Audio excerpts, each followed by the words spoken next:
Ukrainian investigators descended on a pine forest outside the recaptured town of Izium and began pulling hundreds of hastily buried bodies from the sandy soil. At least one of the corpses had been buried with bound hands, a journalist saw.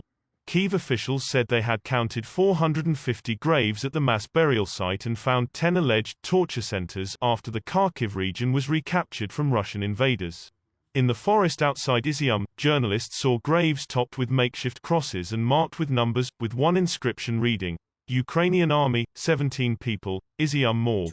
Russia leaves only death and suffering, murderers, torturers, said Ukraine's President Volodymyr Zelensky. Some of the remains exhumed, he said, included children and people who were likely tortured before dying.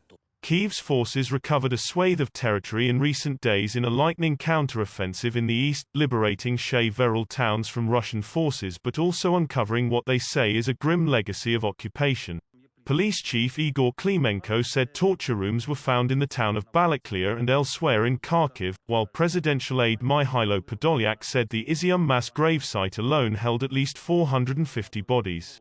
On the main road from Izium to Kharkiv, a small dirt road leads into a pine forest. On the right-hand side of the lane, about 100 meters into the trees, two men in white overalls were digging the sandy soil.